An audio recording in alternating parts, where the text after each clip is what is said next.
Hello friends, welcome back to my YouTube channel let's talk. അപ്പോൾ നമ്മൾ ഇന്ന് ഇവിടെ ഡിസ്കസ് ചെയ്യാൻ പോകുന്നത് 10ാം ക്ലാസ്സിലെ ഇംഗ്ലീഷ് ടെക്സ്റ്റിലെ അനദർ ഡേ ഇൻ പാരഡൈസിലെ ഇമ്പോർട്ടൻറ്റ് ക്വസ്റ്റ്യൻസ് ആണ്. നോർമലി ഒരു പോയത്തിൽ നിന്ന് ക്വസ്റ്റ്യൻ ചോദിക്കുന്നത് ഒന്നെങ്കിൽ കുറച്ച് വരികൾ തന്നിട്ട് അതിൻ്റെ അപ്രിസിയേഷൻ എഴുതാൻ ചോദിക്കുക, അല്ലെന്നുണ്ടെങ്കിൽ കുറച്ച് വരികൾ തന്നിട്ട് ആ ഒരു പോയത്തെ പറ്റിയോ അല്ലെങ്കിൽ ആ ഒരു സോങ്ങിനെ ആസ്പദമാക്കിയോ കുറച്ച് ക്വസ്റ്റ്യൻസ് ചോദിക്കുക എന്നുള്ളതാണ്.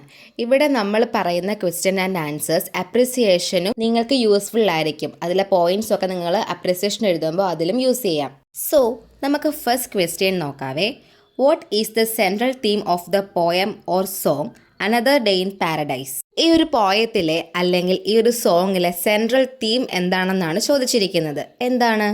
The central theme is social inequality and the plight of homeless people. It highlights how many ignore the suffering of those without shelter and comforts. എന്താണ്? ഇന്നിക്വാളിറ്റിയും ഹോംലെസ്നെസ്സും ആണ് ഈ ഒരു പോയത്തിലെ അല്ലെങ്കിൽ ഈ ഒരു സോങ്ങിലെ സെൻട്രൽ തീം എന്ന് പറയുന്നത്. ഇത് എന്തിനെയാണ് ഹൈലൈറ്റ് ചെയ്ത് കാണിക്കുന്നത്? ഒരു ഷെൽട്ടർ, ഒരു വീടില്ലാത്തവരുടെ ബുദ്ധിമുട്ടിനെ പറ്റിയും അവഗണനയെ പറ്റിയും പറയുന്നു. Second question. Who is the narrator addressing when he sings "Oh Lord, is there nothing more anybody can do"? എന്താണ്? ഇനി ആർക്കും ഒന്നും ചെയ്യാനില്ലേ എന്ന് നമ്മുടെ നറേറ്റർ പാടുമ്പോൾ അവിടെ ആരെയാണ് അഡ്രസ് ചെയ്യുന്നത് എന്നാണ് ചോദിക്കുന്നത്. നോക്കാവേ. The narrator is appealing to God, asking if there is nothing more people can do to help the homeless. എന്താണ്? വീടില്ലാത്തവരെ സഹായിക്കാൻ ആളുകൾക്കൊന്നും ചെയ്യാൻ കഴിയില്ലേ എന്ന് ദൈവത്തോടാണ് കവി ചോദിക്കുന്നത്. Third question. Why does the narrator say "you and me in paradise"? What does paradise symbolize? എന്തുകൊണ്ടാണ് നമ്മുടെ കവി ഇവിടെ പറയുന്നത് "you and me in paradise" എന്ന്? അവിടെ പാരഡൈസ് സിംബലൈസ് ചെയ്യുന്നത് എന്താണ്? The phrase suggests that for people living in comfort and security, life is like paradise.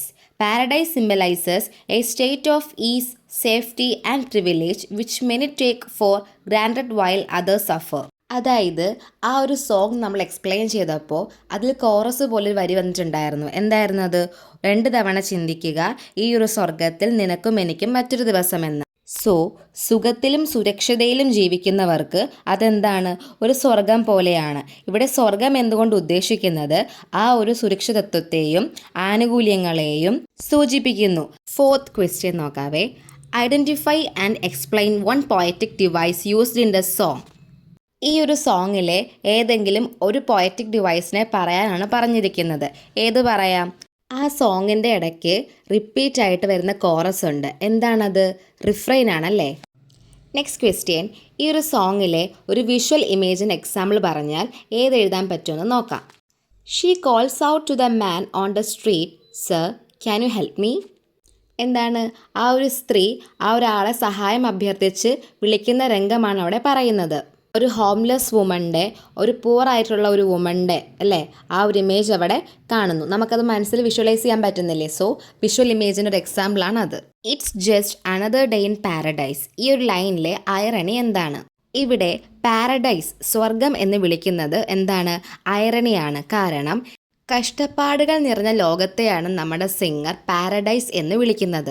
So ഇതൊക്കെയാണ് മെയിനായിട്ട് ആ ഒരു സോങ്ങിനെ ബേസ് ചെയ്ത് ചോദിക്കാനുള്ള കുട്ടി കുട്ടി ക്വസ്റ്റ്യൻസ് ഒക്കെ. പിന്നെ ആലിട്രേഷൻ ചോദിച്ചാൽ അറിയാമല്ലോ, ഒരു സെൻറ്റൻസിൽ ഒരേ സൗണ്ട് റിപ്പീറ്റ് ചെയ്ത് വരുന്നതിനെയാണ് ആലിട്രേഷൻ എന്ന് പറയുക. പോയറ്റിക് ഡിവൈസസ് എല്ലാം പഠിച്ചു വെക്കുക.